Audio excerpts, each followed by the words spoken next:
Assalamualaikum warahmatullahi wabarakatuh.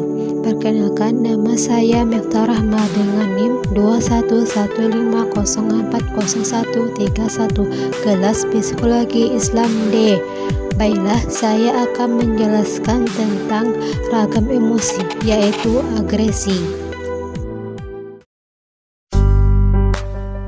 Pengertian perilaku agresi menurut Baron dalam Kawis Suara tahun 1988 menyebutkan bahwa perilaku agresi merupakan tingkah laku individu yang ditujukan untuk melukai atau mencelakakan individu lain yang tidak menginginkan datangnya tingkah laku tersebut. Definisi perilaku agresi dari Baron ini mencakup 4 faktor, yaitu tingkah laku, tujuan untuk melukai atau mencelakakan, termasuk mematikan atau membunuh individu yang menjadi korban, dan ketidakinginan si korban menerima tingkah laku si pelaku. Menurut Freud dalam Bailey tahun 1989, perilaku agresi merupakan cara pertama yang dikenal manusia untuk mengungkapkan kemarahannya yang dituangkan melalui serangan fisik secara membabi buta terhadap objek, benda hidup maupun mati yang membangkitkan emosi itu. Sedangkan dalam Chaplin tahun 2004, perilaku agresi adalah tindakan permusuhan dari dalam diri seorang ditujukan pada orang lain atau benda berupa satu tindakan menyerang, melukai orang lain untuk meremehkan, merugikan, mengganggu, membahayakan, merusak, menjahati, mengejek, mencemoohkan, atau menuduh secara jahat, menghukum berat atau tindakan sadis lainnya.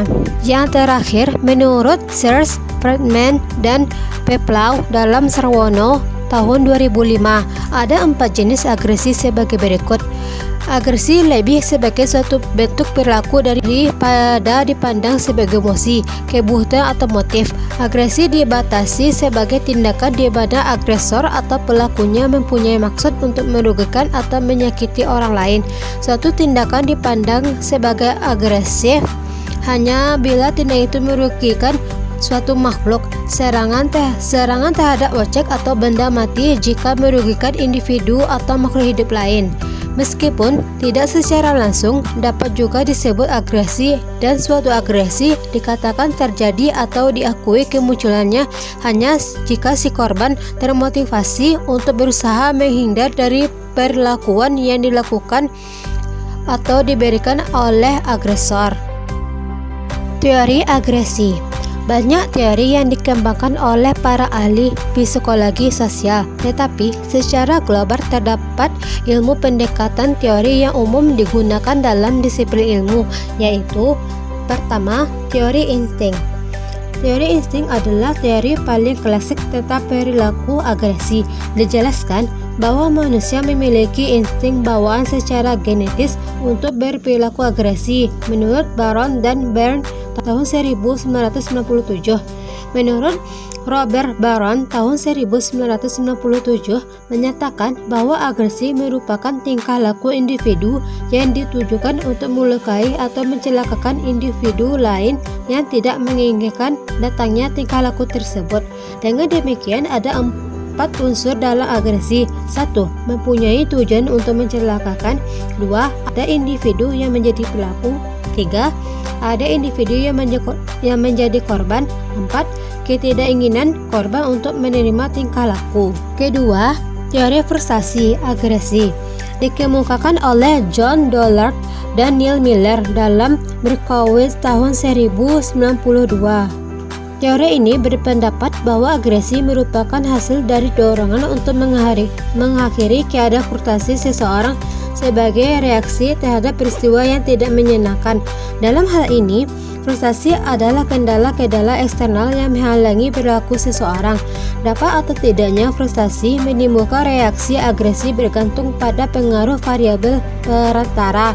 Misalnya, ketakutan terhadap hukum karena melakukan tindakan agresi secara nyata, atau tanda-tanda yang berhubungan dengan perilaku agresi sebagai faktor-faktor yang memfasilitasi perilaku agresi. Frustasi adalah gangguan atau kegagalan dalam mencapai tujuan. Ketiga, teori belajar sosial. Teori ini menjelaskan bahwa perilaku agresif sebagai perilaku yang dipelajari. Albert Bandura menyatakan bahwa perilaku agresif merupakan hasil dari proses belajar sosial. Belajar sosial adalah belajar melalui mekanisme belajar pengamatan dalam dunia sosial. Dalam memahami perilaku agresif, aliran ini mengemukakan 3 informasi yang perlu diketahui. 1. Cara perilaku agresif diperoleh. 2. Ganjaran dan hukuman yang berhubungan dengan perilaku agresif. 3. Faktor-faktor sosial dan lingkungan yang memudahkan timbulnya perilaku agresif. Keempat, teori penilaian konektif. Teori ini menjelaskan bahwa reaksi individu terhadap stimulus agresif sangat bergantung pada cara stimulus ini diinterpretasikan oleh individu. Silman sebagai pelopor model transfer eksitasi menyatakan bahwa agresi dapat dipicu oleh rangsangan fisiologis yang berasal dari sumber-sumber yang netral atau sumber-sumber yang sama sekali tidak berhubungan dengan atribusi rangsangan agresi itu. Kelima, perilaku agresi sebagai dorongan yang berasal dari luar. Pandangan tentang perilaku agresi tidak berhubungan dengan insting, namun ditentukan oleh kejadian-kejadian eksternal di mana kondisi tersebut akan menimbulkan dorongan yang kuat pada seseorang untuk memicu kemunculan perilaku agresi.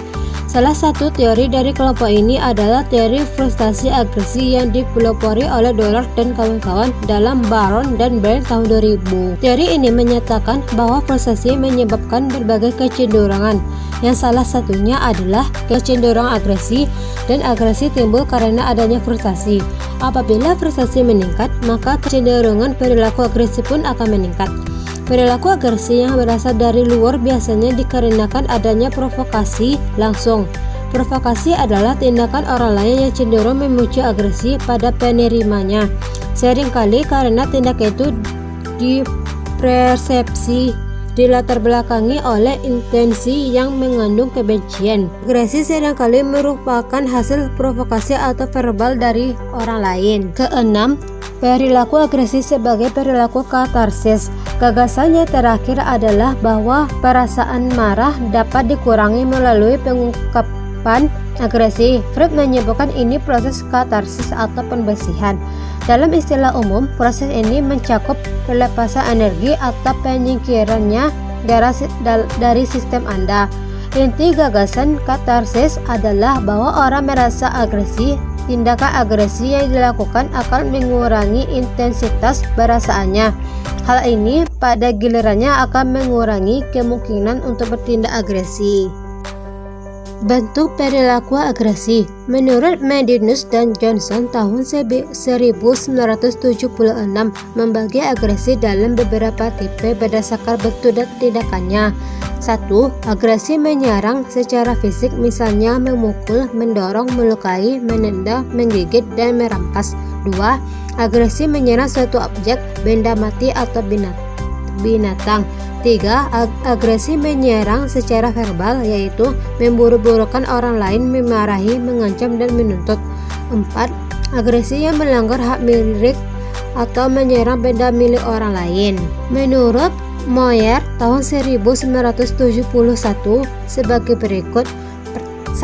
Agresi predatori adalah agresi yang dibangkitkan oleh kehadiran objek alamiah atau mangsa yang biasanya terdapat pada organisme atau spesies hewan yang menjadikan hewan dari spesies lain sebagai mangsa. 2. Agresi antarjantan adalah agresi yang secara tipikal dibangkitkan oleh kehadiran sesama jantan pada suatu spesies.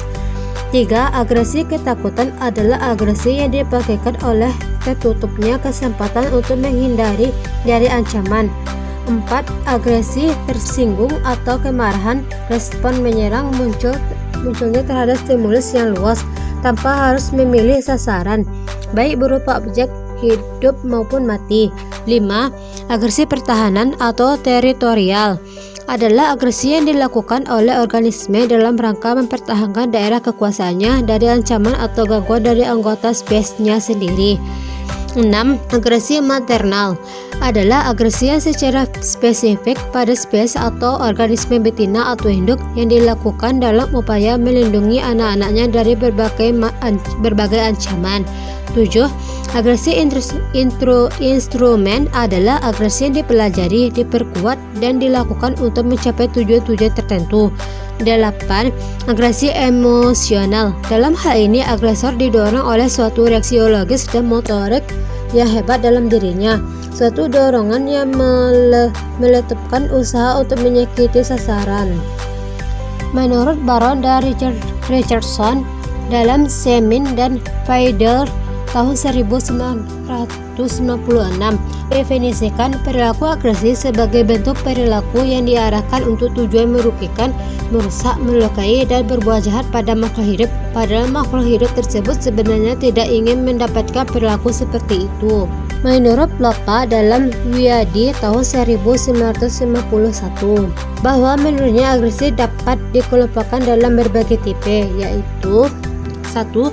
Agresi fisik aktif langsung. Agresi yang dilakukan secara fisik aktif dan langsung dilakukan sendiri pada sasarannya, contohnya memukul orang lain.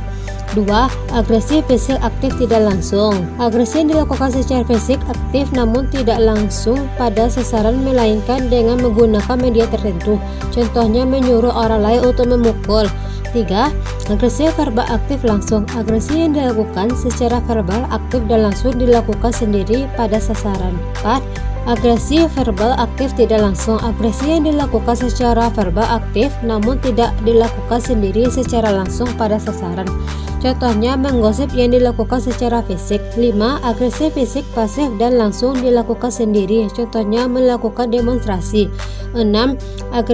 Agresi fisik pasif tidak langsung. Agresi yang dilakukan secara fisik pasif namun tidak dilakukan sendiri pada sasaran, contohnya menolak tugas penting. 7. Agresi verbal pasif langsung. Agresi yang dilakukan secara verbal pasif dan dilakukan sendiri secara langsung pada sasaran, contohnya perilaku tutup mulut. 8. Agresi verbal pasif tidak langsung. Agresi yang dilakukan secara verbal pasif namun tidak dilakukan sendiri secara langsung pada sasaran, contohnya mengkritik orang lain. Ciri-ciri perilaku agresi. Menurut Lee tahun 1989, ciri-ciri perilaku agresi dapat dilakukan melalui dua cara, yaitu berupa serangan fisik dan serangan verbal. Serangan fisik dapat berupa memukul, menunjuk, mendorong, menendang, menggigit, dan meludahi. Sedangkan serangan verbal dilakukan seperti mengejek, menggertak, menggoda, mengganggu, bertengkar, berkelahi, dan berbuat kasar. Menurut Patterson dan kawan-kawan dalam Berkowitz tahun 1995, yaitu adanya unsur kesenjangan dalam berperilaku serta mempunyai tujuan tertentu dan dalam mewujudkan keinginan individu tersebut. Menurut Bass dan Perry 1992 beranggapan bahwa ciri-ciri perilaku agresi dapat dibedakan menjadi 4 jenis jika dilihat dari faktor yang ada di dalam, yaitu 1. Agresi fisik. Agresi fisik adalah bentuk agresi yang dilakukan untuk melukai orang lain secara fisik, misalnya menendang, memukul, menusuk, membakar, hingga membunuh. 2. Agresi verbal. Agresi verbal adalah bentuk agresi yang dilakukan untuk melukai orang lain secara verbal, yaitu menyakiti dengan menggunakan kata-kata, misalnya mengumpat, memaki, dan membentak. 3. Kemarahan. Kemarahan adalah salah satu bentuk agresi yang sifatnya tersembunyi dalam perasaan seseorang terhadap orang lain, tetapi efeknya dapat terlihat dalam perbuatan yang menyakiti orang lain, misalnya muka marah, tidak membalas sapaan, mata melotot, dan sebagainya. Keempat, permusuhan. Permusuhan adalah sikap dan perasaan negatif terhadap seseorang yang muncul karena perasaan tertentu. Perasaan atau sikap permusuhan tersebut dapat muncul dalam perilaku yang menyakiti orang lain, misalnya iri, dengki, cemburu, memfitnah, dan sebagainya. Menurut Sumantri tahun 2006 menyatakan bahwa perilaku agresi dapat dibedakan dilihat dari bagaimana perilaku agresi tersebut terungkap, yaitu 1. Perilaku agresi yang bersifat fisik berupa serangan langsung pada objek agresi. 2. Ledakan agresi berupa tingkah laku yang tidak terkontrol seperti tantrum. 3. Perilaku agresi verbal berupa dusta, marah, mengancam, dan sebagainya. 4. Perilaku agresi tidak langsung, misalnya merusak barang milik orang lain menjadi objek agresi. Yang terakhir, menurut Sarwono tahun 1959 menambahkan bahwa agresi terdiri dari dua jenis, yaitu 1. Hostile aggression adalah tindakan agresi yang dilakukan berdasar perasaan permusuhan. 2. Instrumental aggression adalah tindakan agresi yang ditujukan semata-mata untuk mencapai tujuan tertentu. Bahkan antara pelaku dan korban kadang-kadang tidak ada hubungan pribadi. Faktor-faktor yang mempengaruhi perilaku agresi. Menurut Davidoff tahun 1991 menyebutkan bahwa terdapat 5 faktor yang mempengaruhi muncul perilaku agresi. Faktor tersebut adalah 1. Amarah. Marah merupakan emosi yang memiliki ciri-ciri aktivitas sistem saraf parasimpatik yang tinggi dan adanya perasaan tidak suka yang sangat kuat yang biasanya disebabkan adanya kesalahan yang mungkin nyata-nyata salah atau mungkin juga tidak. Faktor biologis. Ada beberapa faktor biologis yang mempengaruhi perilaku agresi. Pertama, gen tampaknya berpengaruh pada pembentukan sistem neural otak yang mengatur perilaku agresi. Kedua, sistem otak yang tidak terlibat dalam agresi ternyata dapat memperkuat atau menghambat sirkuit neural yang mengendalikan agresi. Ketiga, kimia darah. Kimia darah juga dapat mempengaruhi perilaku agresi. 3. Kesenjangan generasi. Adanya perbedaan atau jurang pemisah antara generasi anak dengan orang tuanya dapat terlihat dalam bentuk hubungan komunikasi yang semakin minimal dan seringkali tidak nyambung. Kegagalan komunikasi orang tua dan anak diyakini sebagai salah satu penyebabnya timbulnya perilaku agresi pada anak. 4. Peran belajar model kekerasan. Tidak dapat dipungkiri bahwa pada saat ini anak-anak dan remaja banyak belajar menyaksikan adegan kekerasan melalui televisi dan juga games ataupun mainan yang bertema kekerasan. Acara-acara yang menampilkan adegan kekerasan hampir setiap saat dapat ditemui dalam tontonan yang disajikan di televisi, dari film kartun, sinetron, sampai film laga. Selain itu, ada pula acara-acara TV yang menyajikan acara khusus perkelahian yang sangat populer di kalangan remaja. Walaupun pembawa acara berulang kali mengingatkan penonton untuk tidak mencontoh apa yang mereka saksikan, namun diyakini bahwa tontonan tersebut akan berpengaruh terhadap perkembangan jiwa penontonnya. 5. Proses pendisiplinan yang keliru. Pendidikan disiplin yang otoriter dengan penerapan yang keras, terutama dilakukan dengan memberikan hukuman fisik, dapat menimbulkan berbagai pengaruh yang buruk bagi remaja. Pendidikan disiplin seperti itu akan membuat remaja menjadi seorang penakut, tidak ramah dengan orang lain, dan membenci orang yang memberi hukuman, kehilangan spontanitas serta inisiatif, dan pada akhirnya melampiaskan kemarahannya dalam bentuk agresi kepada orang lain.